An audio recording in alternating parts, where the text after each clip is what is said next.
Welcome to Soccer in 60, presented by the Empire Strykers. Get ready for your weekly look at all the pro soccer teams in Greater Los Angeles. We've got all the news and analysis you need, from LAFC and the LA Galaxy to the Empire Strykers, Angel City FC, and Orange County Soccer Club. Now, buckle up and enjoy Soccer in 60. Welcome to another episode of Soccer in 60, brought to you by SAC Health System. Now, we may not be your drug that your doctor prescribed you, but we are your gateway into all things soccer in the greater Los Angeles area. So stop trying to hide it. Don't you dare deny it. Come get your fix. It's all good. We won't tell, and we got your back. My name's Christian Philemon, better known as Philly, and joining me, the aficionado of the County of Orange, I give you Timmy K. Kolotz. What's up, brethren? Hey, Philly. Feeling good today, buddy. Feeling really good. You know, it's been a good week around me. I've got a lot of good energy, looking for some really good footy this weekend, and hopefully the locals can get out of the funk they've been in. If you're the Galaxy, maybe it's the funk of the whole season. Oh, geez, you're not kidding. Let's see that T-shirt, by the way. Those listening won't be able to see it. Oh, there you go. A distressed Orange County SC T-shirt. That's dope. I'm rocking my Empire Strykers hoodie for those of you who are listening and not watching. All right, folks, on today's show, we're going to unveil our version of the great and powerful Oz, the man behind the curtain, the creative director of this bad mamma jamma, Gunnar Burt, because he peels back the curtain so you get to see what he looks like. And he sits down with a man who holds the MLS record for most saves and second most victories. El Gato himself, that's his nickname. I swear it's true. Former Galaxy, Kansas City Wizard, and FC Dallas keeper Kevin Hartman. And of course, we still have on Nina Keeper for all things Angel City and for your best 11. So without further ado, let us resume. Omnitrans. Experience the thrill of game day with Omnitrans in partnership with the Strykers. Be in the heart of the action at Toyota Arena and let us take care of that ride. Heading to the game, hop aboard Omnitrans for a seamless journey to Toyota Arena. Simply download the Transit app, excuse me, to catch your bus and enjoy a stress-free trip to cheer on the Strykers. Tim, I'm going to cough, so why don't you transition us into this LAFC segment? Not a problem, buddy. You know, LAFC went into this game, and they were looking to get Bouanga heated up. They were looking to get their shots on goal. Well, Bouanga got heated up, and then in that first half, Philly, there's nothing like launching 10 balls at the opposing goalkeeper just in the first half. Unfortunately, none of them were going in there, buddy.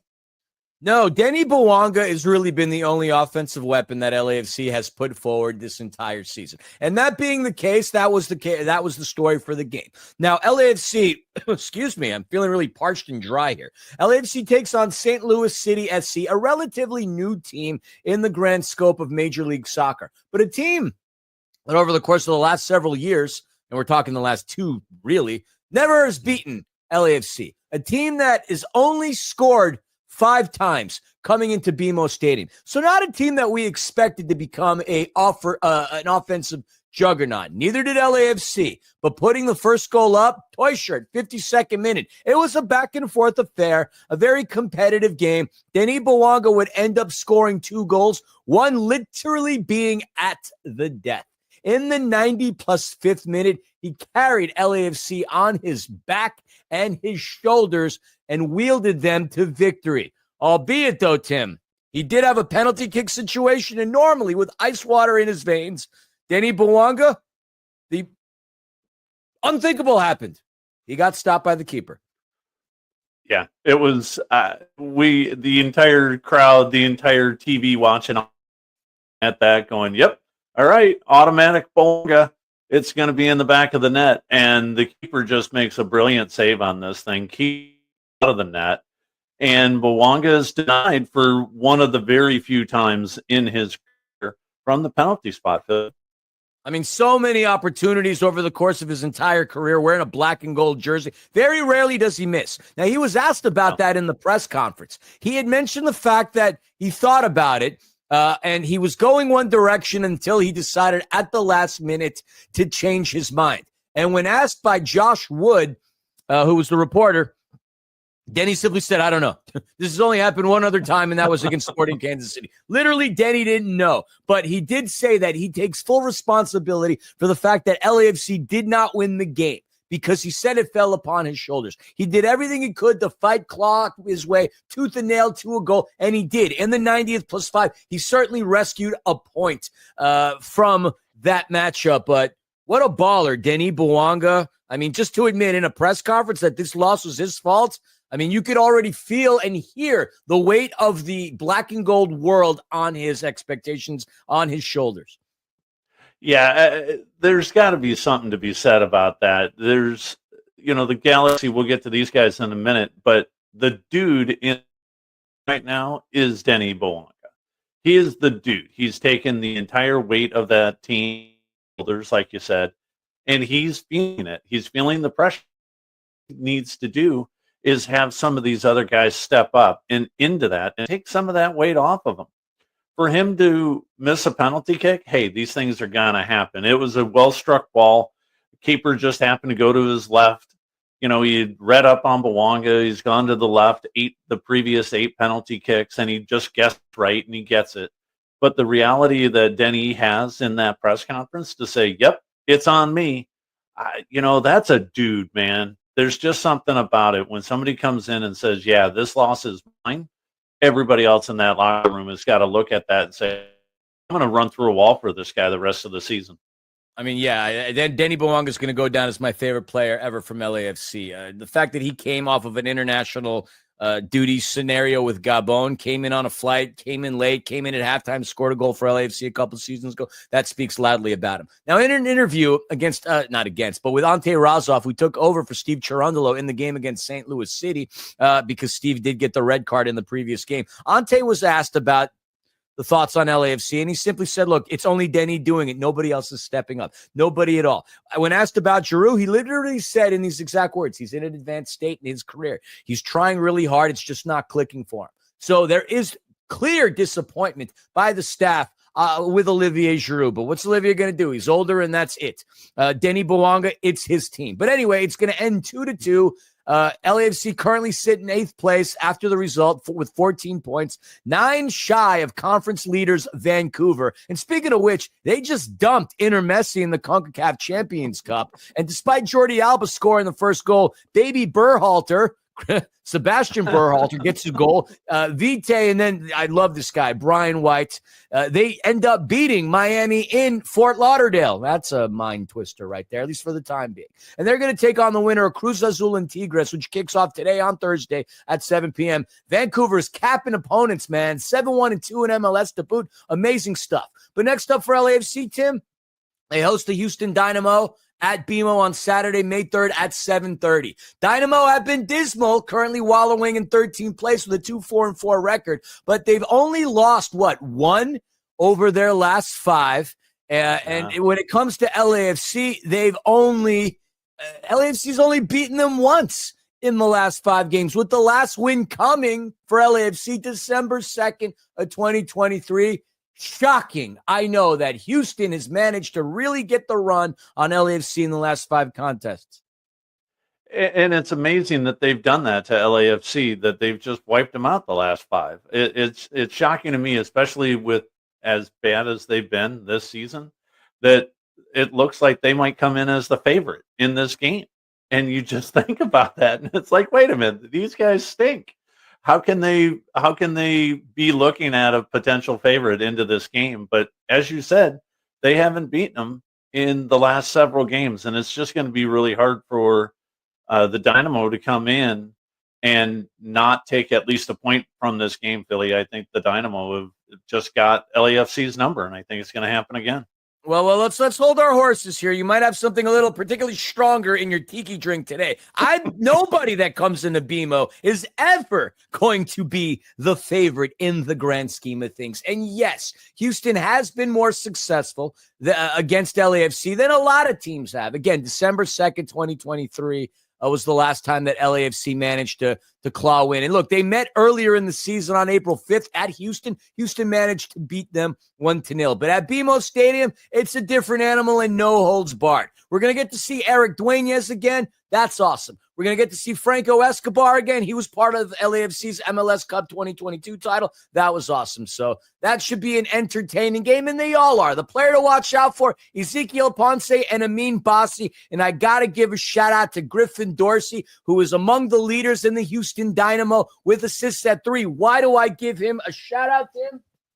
Because he's an Indiana Hoosier. That's why. And I'm an Indiana Hoosier. All right. That being the case, let's move on to our next subject at hand. I couldn't tell you why I decided to want to start singing that one. All right. National Core, one of the nation's largest nonprofit affordable housing developers and proud sponsor of your MASL team, the Empire Strykers. At National Core, they believe that soccer has the power to transform lives just like they do.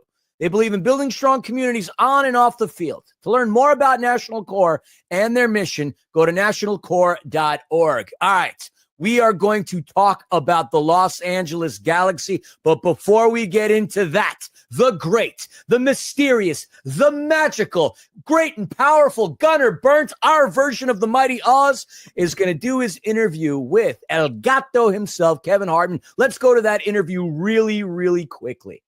We are so thrilled to welcome today a true LA Galaxy legend. He is a pioneer of U.S. pro soccer, having joined the Galaxy in 1997.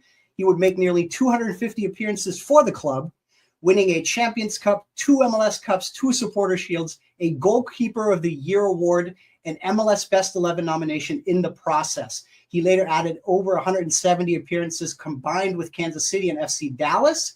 After hanging up his gloves, he became the LA Galaxy Academy Director in 2020 and the first-team goalkeeper coach in 2021. It's such a joy to have with us the man who also boasts 5 caps with the U.S. national team and the most saves in MLS history.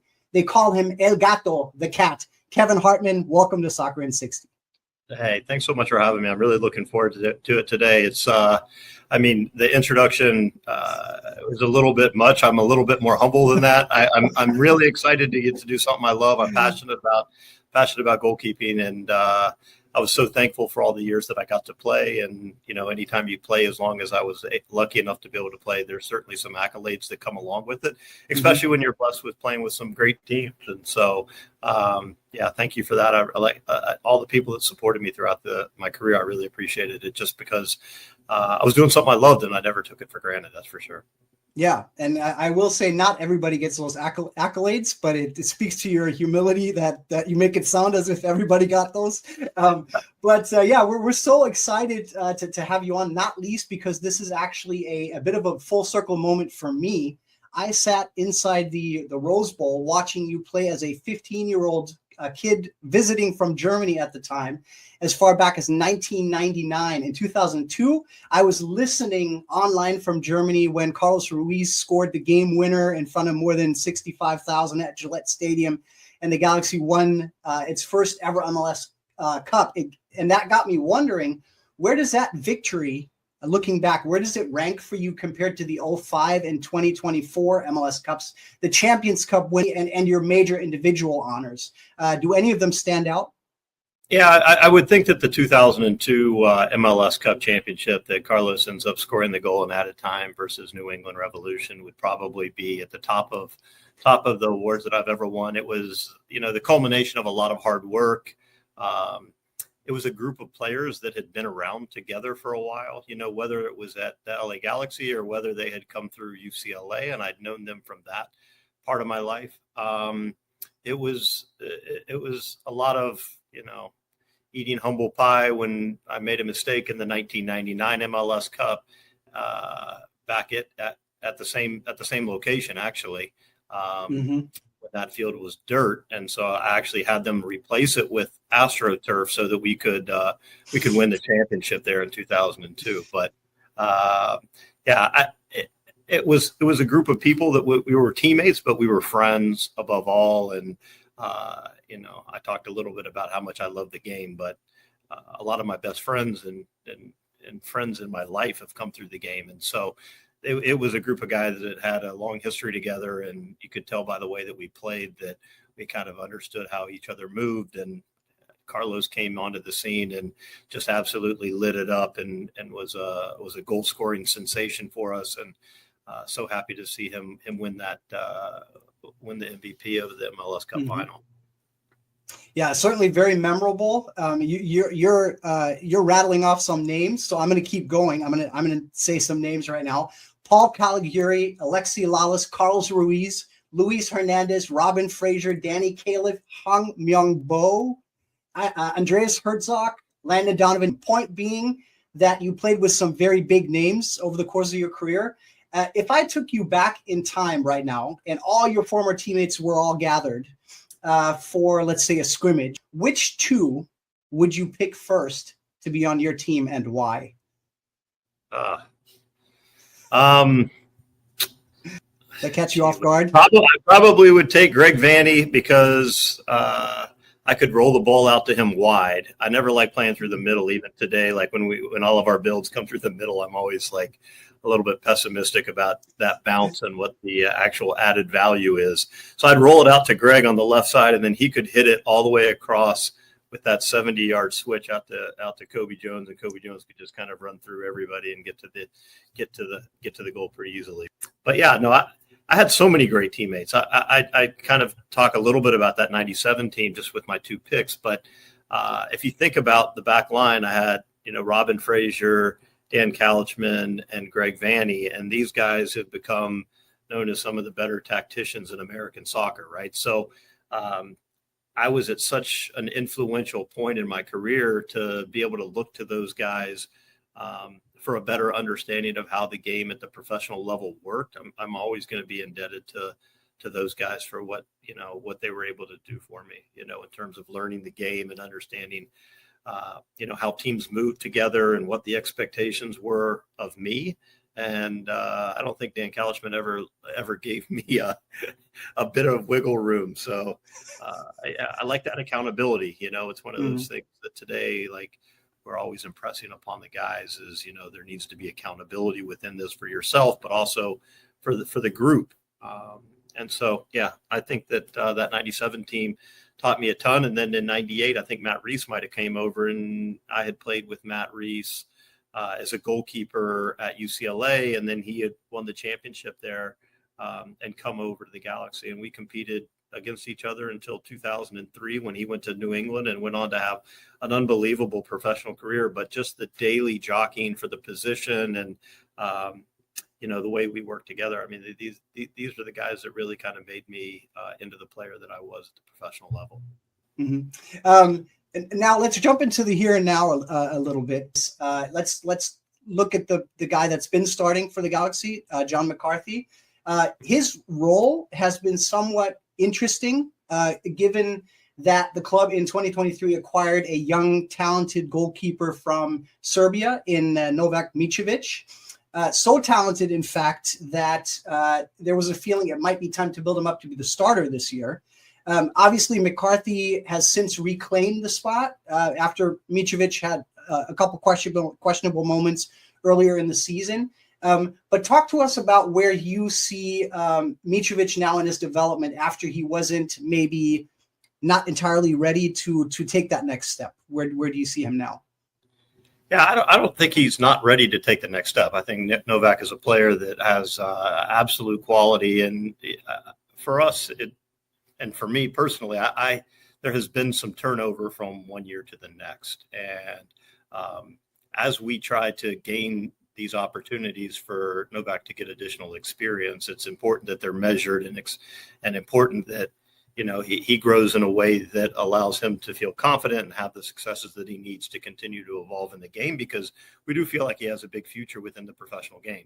The number of changes that we were kind of forced to make through salaries and on the managerial and roster building side of things, it's tough to also make these additional changes when you're continuing to look for some level of continuity within the project. And so, John is somebody that came in at the beginning of last year.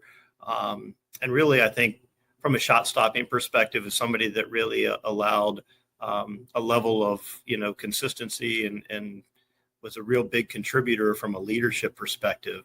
And, I think that that's one of the reasons that we remain confident in him, and we continue to look for opportunities for Novak. Novak's a player who, when we build out of the back and in possession, has the capacity to really hit different range balls throughout the field, whether it's between lines or whether it's over a longer distance, and really play beyond the opponent. So I think that that's a huge asset that we get from Novak. I also think his ability, because of his size, to come in for lofted services is something that we're really intrigued by.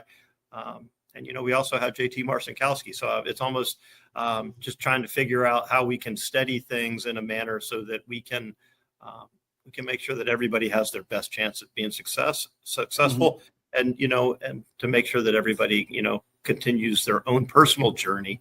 Obviously JT is somebody that had a bad knee injury back in 2023, and he's been recuperating, and I love his vocal presence. I think he's somebody that gives very specific communication, and I think it makes us very efficient. So it's something that intrigues me as well. So we'll see. These guys are in it. They're battling every day, trying to get opportunities. And as we try to find our way in terms of being a collective, it's also important that positionally we do our best to make sure that we're giving our teammates the best chance of being successful.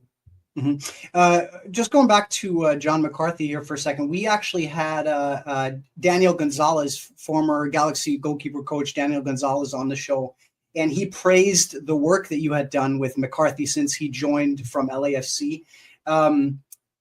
What are some things that you specifically worked with John McCarthy on when he came over, and what progress do you see in him ever since he joined the Galaxy? For me, John is an unbelievable shot stopper. He's somebody that really he's always going the right way. He's always making it as difficult as possible. He's always really engaged.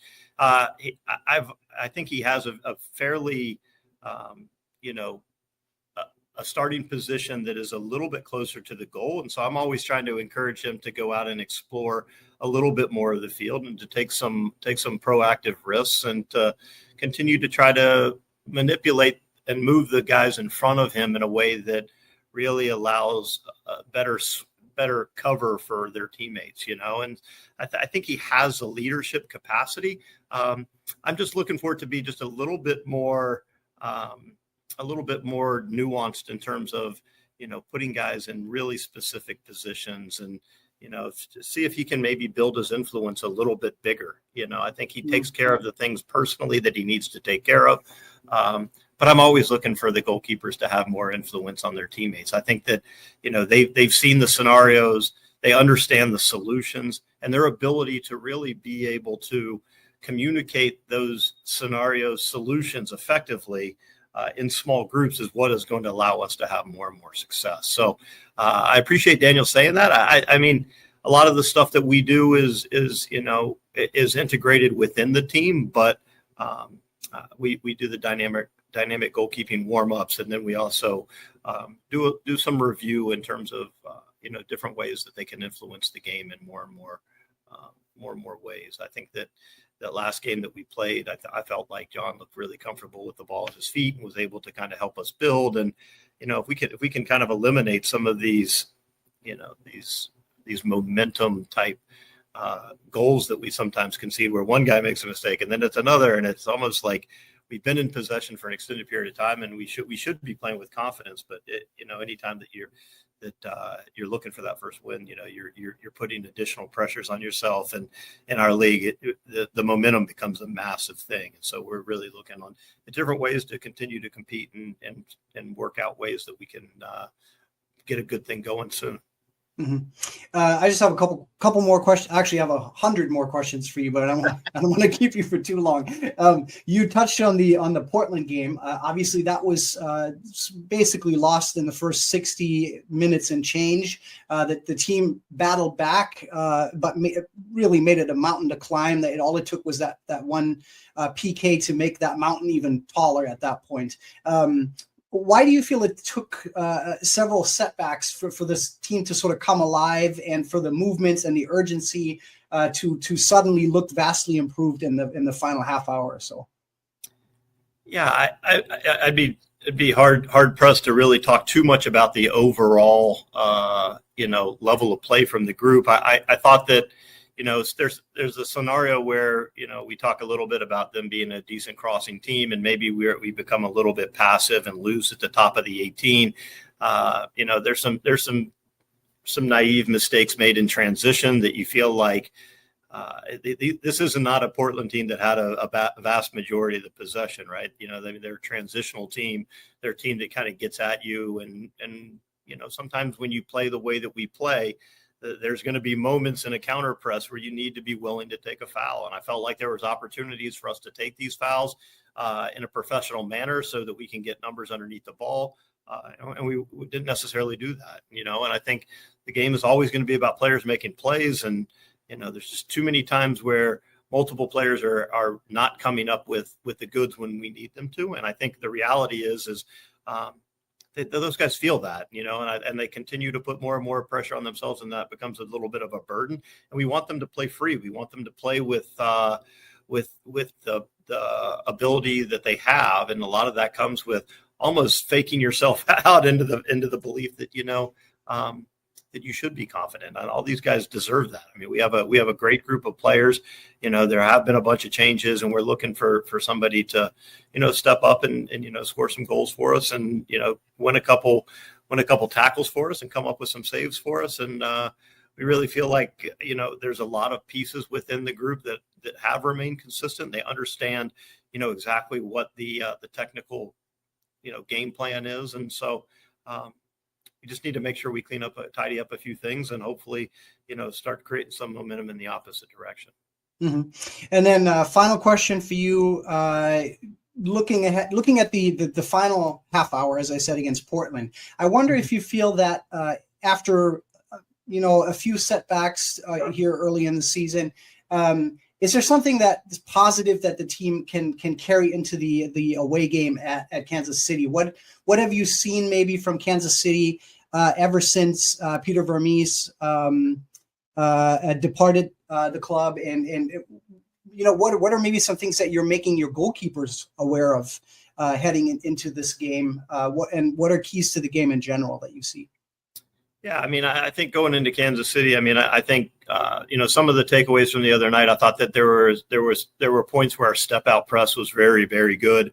We had numbers underneath the ball, and we were able to get pressure. And I thought that in the second half, that was able to create some opportunities for us in transition. We were able to get the ball forward to Peck and some of the guys a little bit more quickly.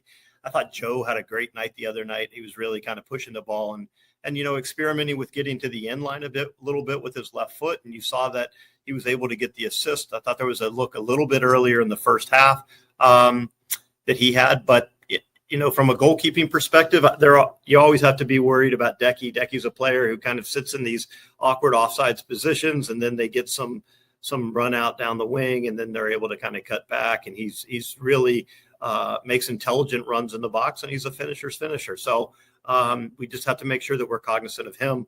That they've got a bunch of guys with a little bit of a rejuvenated outlook with Carey now at the helm, and that we have some good opportunities to attack a team that has conceded some goals and is a little bit in kind of flux just based on the coaching change. And so we'll see how quickly that Carey's kind of able to kind of implement some of his ideas. But he's been with Peter for a long time, so I'm not sure how different those ideas really are. But I would imagine, as somebody that used to play with Carey, that he has some of his own ideas that he's trying to implement. And as we get closer to, laying out a game plan to the guys on tomorrow and Friday, we'll make sure that we have very specific assignments and very important things to kind of keep an eye on. Perfect. Well, we're certainly rooting for the Galaxy. We're rooting for you. So hopefully when you do come back on at some point, we can all be in a little bit more positive mood and under more positive circumstances. But thank you so much for your time. Really appreciate it. That was a great insight, and we'll see you at the Digs soon. Okay. We'll see you. Thank you so much. All right. Thank you, Kevin Hartman, everybody. When you've got a name like El Gato, that is about the most rock star thing I can possibly think of in terms of nicknames. El Gato, so powerful, Tim.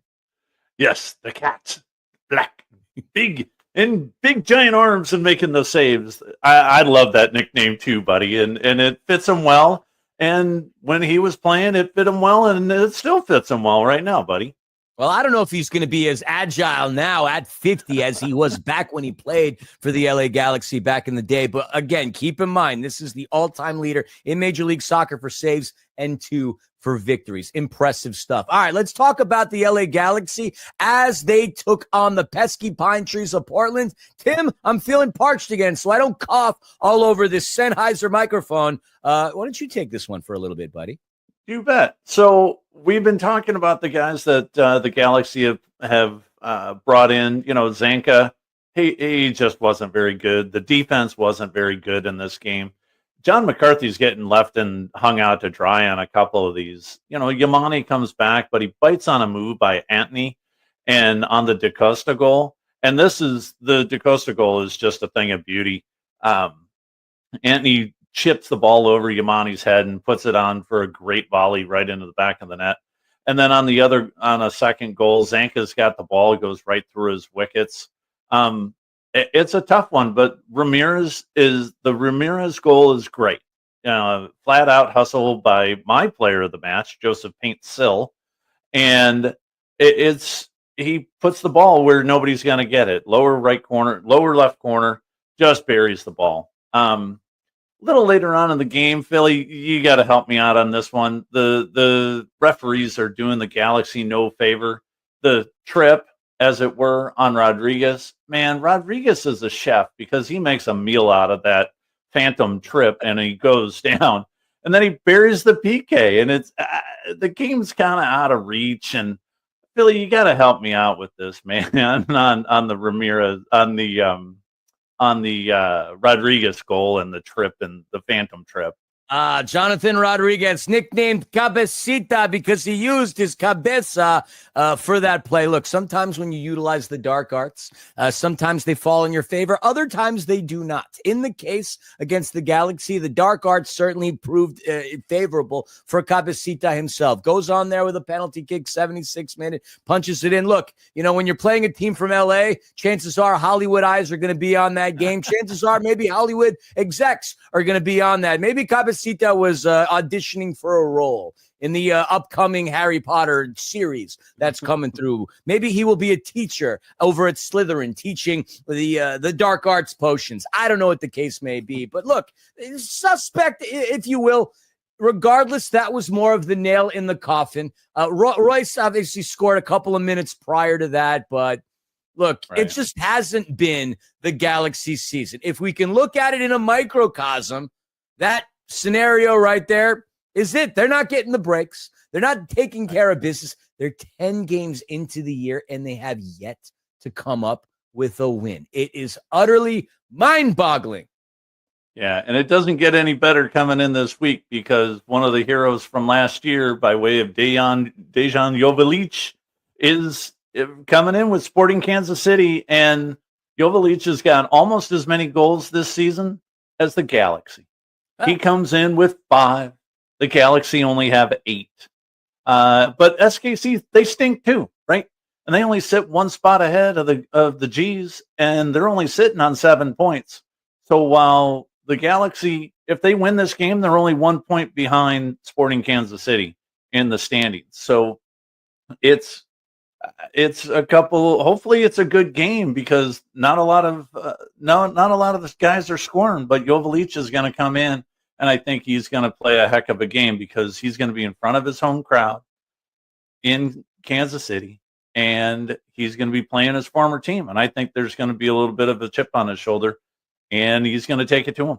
I completely agree. 5 goals on the season. Let's not forget Daniel Shallowy. He's created the most chances for Sporting Kansas City. That kid's a baller, and also the German Eric Tommy is very good as well. I mean, Galaxy haven't lost to Sporting Kansas City in their last 5 games, but heading on over to the Blue Cauldron at Children's Mercy Park and the way they're playing. Look, everybody and their mother is having a better run of form than the LA Galaxy. And I'm not being critical when I say that. I'm being honest. But we'll see what this SKC team looks like. Look, they've gone through transitions. They had Peter Vermees at the helm for the longest time. Obviously a new look, but I don't think the Galaxy walk out of Children's Mercy Park with a dub. Not going against Jovic, who's going to be a little heated when he sees that LA Galaxy crest. Not in front of the Blue Cauldron. I don't give the G's much of a chance in this game.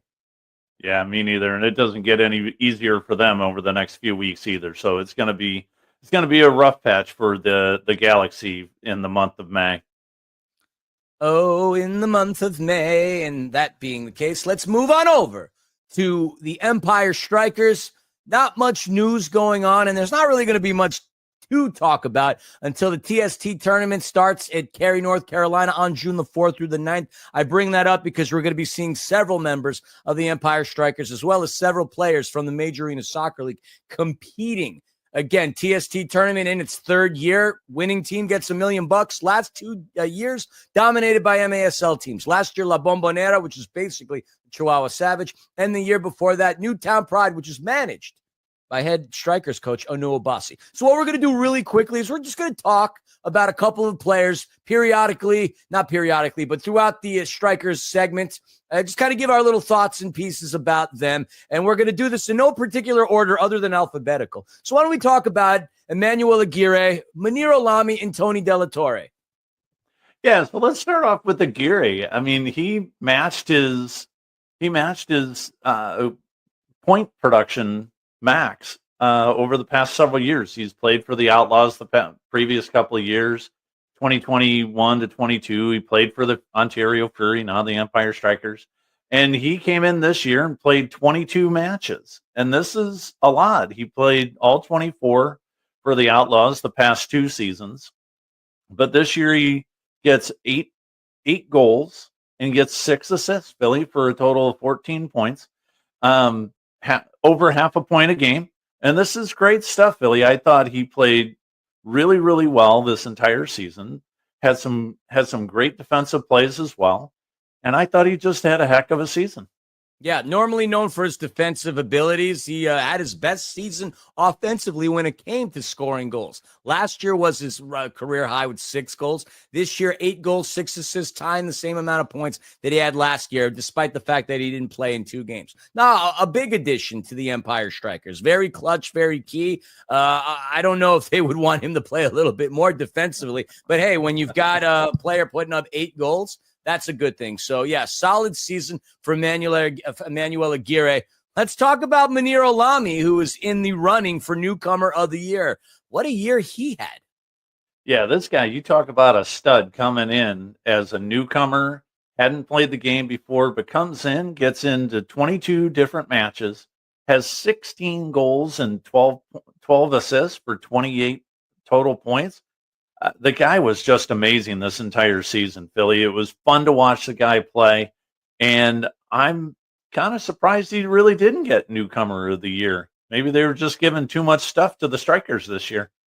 Well, look, I mean, everybody who won the awards this season was recognized, well-deserved. The fact that Munir Olami was in the conversation was awesome. I mean, he was the Strykers' 3rd scoring option behind Justin Stinson and Marco Fabian, and he got it done himself, and he got it done by getting his teammates involved as well. Speaks volumes with the 12 assists, 28 points. Just getting started, a rookie, played with in the Moroccan First Division, a youth Moroccan national team player as well, and I know things are awesome for him in terms of his ceiling in indoor soccer. Now let's go to Tony Della Torre, not a rookie by literal definition because last season he played with the Kansas City Comets, but only in 6 games. This is really the season that he was given the keys to a career in the Major Arena Soccer League. And I'll tell you what, a solid campaign for the young man from the Midwest. Yeah, De La Torre, I think he was really fun to watch. And to have him come in, like you said, he's not technically a rookie because he did get in half a dozen games last season with the Comets. But to see his progression throughout the season, see what he was doing with the Comets last year, and then really come into his own this year, getting into 18 different games, it was really, really fun to see De La Torre come in and grow and then put up 4 goals as well and get an assist on top of it, Billy. Yeah, not only did he play more games this season, score more goals, and get more assists, he was also a huge welcome addition to the team, mainly because out of the hotel they all lived in, he was also the team barber. So got also shout out his hair cutting skills. So, yes, solid campaign for those 3. And, yeah, we're going to continue to do this week in, week out, again, in no order other than alphabetical. So that's going to conclude our conversation in regards to the Empire Strykers and the Major Arena Soccer League. Now it's time to shift gears and head on over to the NWSL to talk about Angel City. And who better to talk about Angel City than one half of the best Angel City podcast out there, Angel City Chicks, Nina Kiefer. Nina K, no relation to Timmy K. What is up? What's up, boys? I got some drama going on in the Angel City world, and I want to dive right into this so we have time to talk about it. All right, let me paint the scene for you. Angel City getting ready. They're all in the locker room. They're about to get ready to go out and play Orlando. They post on Instagram the starting 11, and a player's manager, their sports agent, is in the comments saying, and here's where it gets good, Kristen Press needs to be starting. How do you have a 2-time world champion and Olympian and not start her? It'd be different if she was still hurt, but she's completely healthy. You have a Ferrari in the garage, but not willing to take it out. Doesn't make sense. Come on, Angel City. Do better, coach. That is Denise White in Angel City's comments advocating for her athlete. All right, look, she's going to go out there, do everything she can for her client, for her friend, for somebody as talented as Kristen Press. But if she's going to utilize the term Ferrari, look, a Testarossa was fast in 1996. Doesn't mean it's going to be fast in 2026. She's not the F80 or the 390 Spider that it was currently the thoroughbred of the Ferrari line. Yes, Kristen Press is incredible. Yes, she's won all those championships, but she does not keep up with this current lineup that Angel City has going on. For better or for worse, it just is what it is. I love the Ferrari comment, but again, a Testarossa was once fast. Can't compare it to what's going on right now. I don't compare Kristen Press to the girls on the team up top. Not right now. No, sorry, I don't. I'm with you. And, you know, in Los Angeles, I'd like to say, specifically in Los Angeles, when, 2-3 years ago, this guy, Zlatan, I don't know if you guys have heard of him, Zlatan Ibrahimovic calling himself a Ferrari amongst Fiats for the Galaxy. You have so many Galaxy supporters that are Angel City supporters, and I cannot read this comment without feeling insulted for everyone else on the team. Yeah, the Fiat, the Ferrari comment is unbelievable, Nina. I can't, again, like Philly said, you're going to do everything you can for your client. You want to get her out there. You want to get her playing time and things like that because it helps your brand, right, as the agent. But the reality is this: there's a reason why coach has her on the bench. Just flat out, there's a reason. So far in 2025, she's played 48 minutes with 4 substitute appearances, hasn't scored any goals. But I mean, honestly, her stats even before then weren't that great. She's not playing that well. And I understand she's injured and you come back slowly. But essentially what her agent is saying is she should be starting, doesn't matter. And it's such a disservice to the team and to what they're trying to build. And go figure she doesn't play at all in this match after that comment. And the best part is, for me, gentlemen, the comment is still up. This is not a tweet it and delete it. Again, maybe it'll work, and chances are we'll probably see more of Kristen Press. In fact, I think there was a post made on Sports Illustrated just the other day regarding how it was a mistake for not really utilizing Kristen Press as much. But like Tim said, there's a reason. Like you've alluded to, that she hasn't played all that much. Look, we can talk all we want about her accolades, okay? But that's in the rear view. You want to talk about the present moment. If the technical staff does not see fit that she gets the playing time that some of the other girls do, then we need to give them the benefit of the doubt, because up until recently, I mean, Angel City hadn't really lost any games. Now, if you're going to pin all your hopes on Kristen Press, I view that as a problem in the grand scheme of things. She's going to be 37 this December. I mean, she's not getting any younger. She's coming off all these injuries. Yes, put her in when the time is appropriate. Start her, wear her out. No, I would say let her come on, in particular in events where the team is playing at home. Let her come on 65th minute, get the entire stadium of BMO up in a roar, create the atmosphere that Angel City is known to create, and then let Kristen Press thrive that way. To start her and play her a full 90? No, I just see that more as a liability. Is she going to get back and play defense the way she would have years ago? Probably not. Probably not. So we can't have her out there to parade her just because of what she's done. She needs to be out there because of what she can do to help at the present moment. Absolutely. And I think it's just such a discredit to, as you said, the season that Angel City had so far in their starting games. Riley Tiernan, who's a young player. I think she's 18 years old.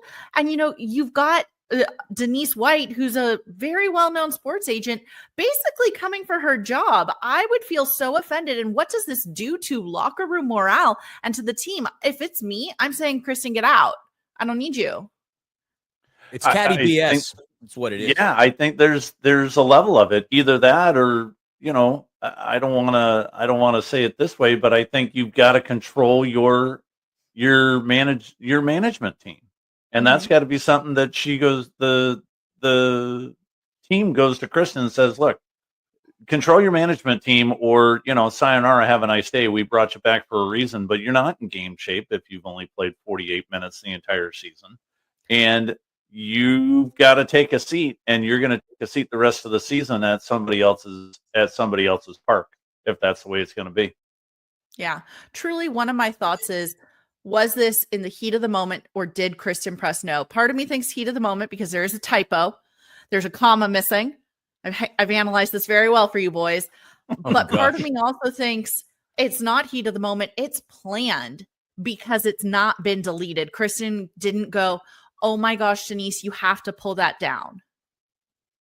So well, then that's dissent, and that causes another problem. If anything, friction. It's in any organization where you would have stuff like that happen, that would be a problematic to me for everything, any team, any sport, any league. And yes, Tiernan very well deserves the opportunity to play the minutes that she has. If I were Tiernan, I would just go out there and hustle even harder to make sure that job still stays hers.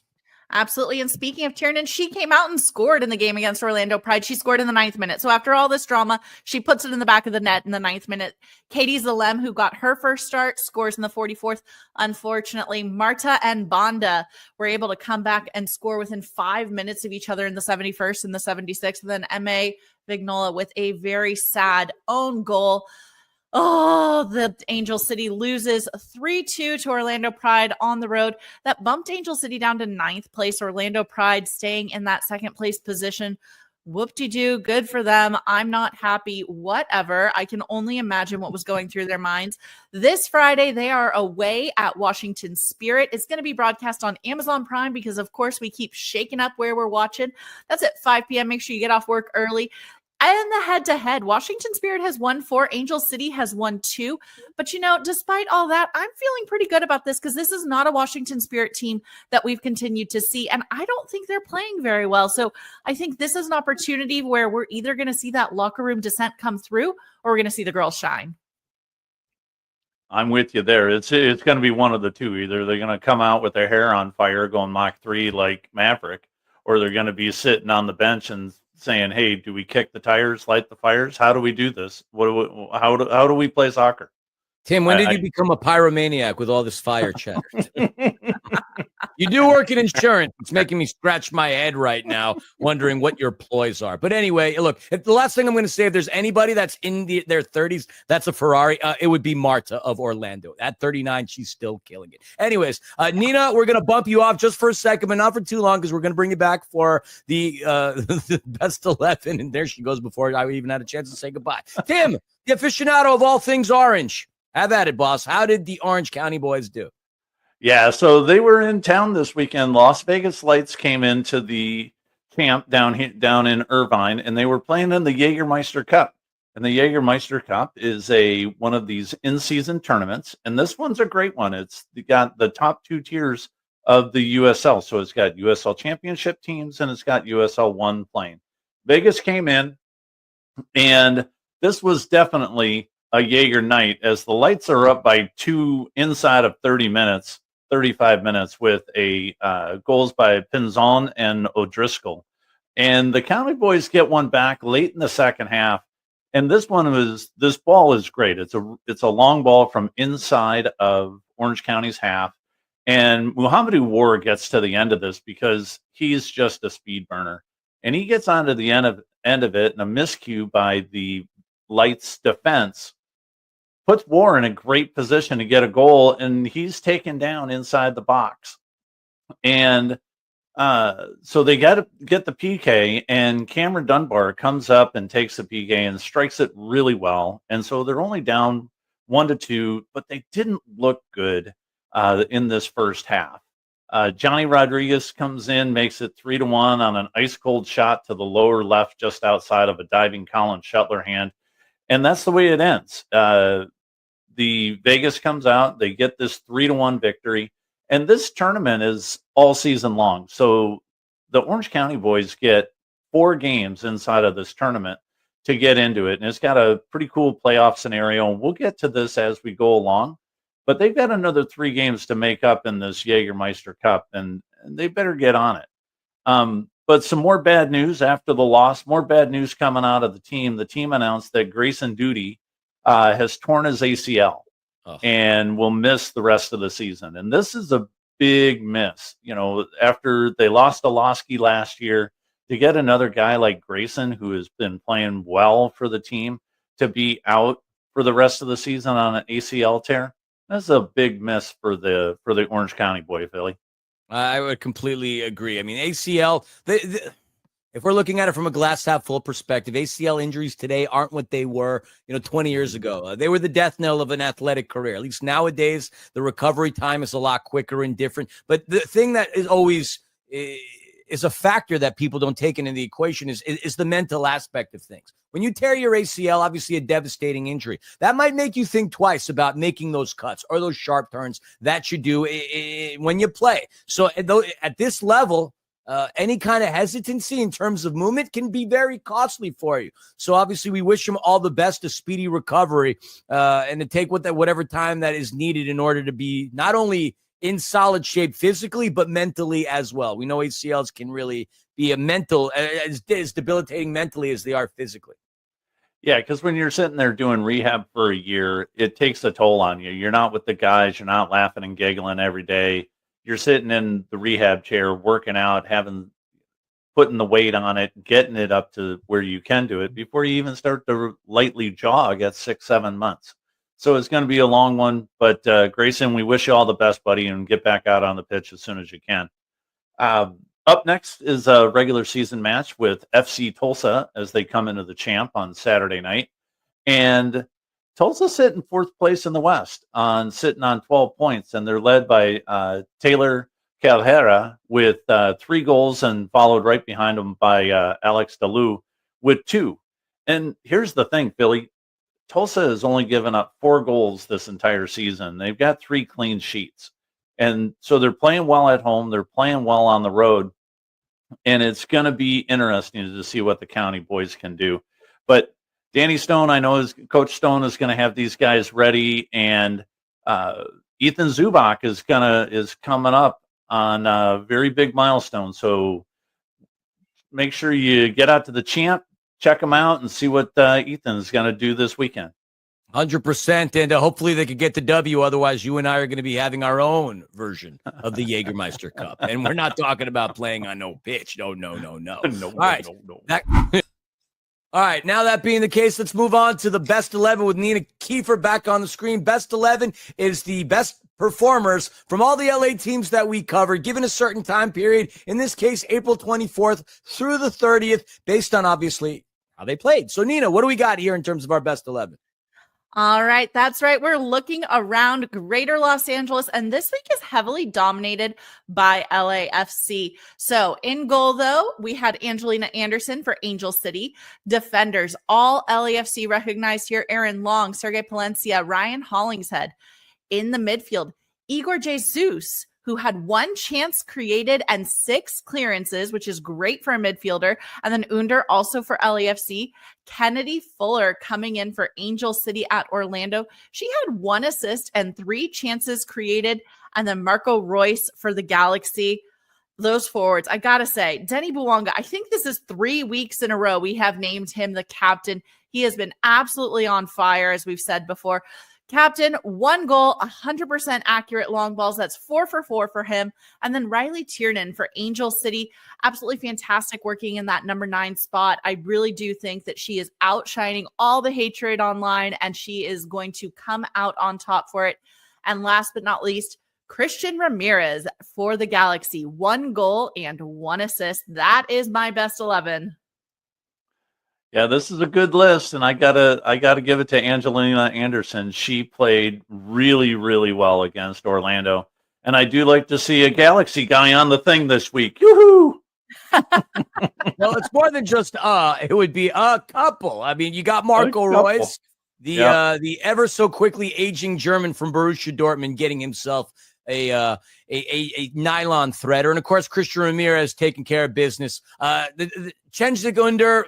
Wow. I mean, he has completely changed things for LAFC in a lot of ways. I mean, the chemistry that he has with Denis Bouanga, very evident. I mean, there is no Denis Bouanga goals without the setups from Under. So those are the players that, I'm focusing on as well. Look, Riley Tiernan, again, making a case for that Ferrari comment in the Angel City section of things on social media. That's your starter, Angel City, not Kristen Press. And I may catch some flack for that. I'm just looking at the future. Y'all are just looking at the past. I'm with you there, though. I totally agree. So we can catch flack together on that. I do want to say, though, Christian Ramirez, I was looking for pictures of this man for our upcoming week.